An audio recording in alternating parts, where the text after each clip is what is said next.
আসসালামু আলাইকুম। একটি রবি নাম্বার থেকে আরেকটি রবি নাম্বারে কিভাবে টাকা ট্রান্সফার করবেন তো চলুন আপনাদেরকে দেখিয়ে দিচ্ছি। আপদে বিপদে আপনার যদি একটি সিমে টাকা না থাকে আপনি চাইলে আরেকটি সিমে টাকা ট্রান্সফার করতে পারবেন আপনার সিম থেকেই। তো চলুন আপনাদেরকে দেখিয়ে দিচ্ছি।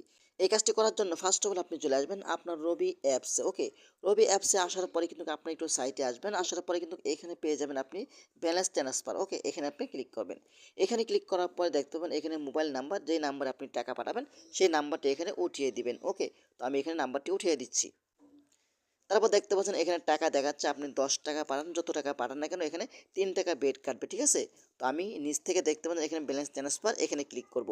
এখানে ক্লিক করার পরে কিন্তু আমার ফোনে একটি কোড আসবে, সেই কোডটি বসিয়ে দিলে কিন্তু আমার টাকাটা ট্রান্সফার হয়ে যাবে। দেখেন আমার কোডটা কিন্তু অটোমেটিক বসে গেছে। এখন আমি এখান থেকে সাবমিট অপশন পরে ক্লিক করব। সাবমিট অপশনতে ক্লিক করলে দেখতে পাচ্ছেন এখানে আমার টাকাটা ট্রান্সফার হয়ে গেছে। তো ভেবে চাইলে কিন্তু আপনারা খুব সহজেই আপনার একটি সিম থেকে আরেকটি সিমে টাকা ট্রান্সফার করতে পারবেন। তো আশা করি ভিডিওটা শেয়ার করে দিবেন এবং আমাদের পেজটি ফলো করতে পারেন। ধন্যবাদ সবাইকে। আসসালামু আলাইকুম।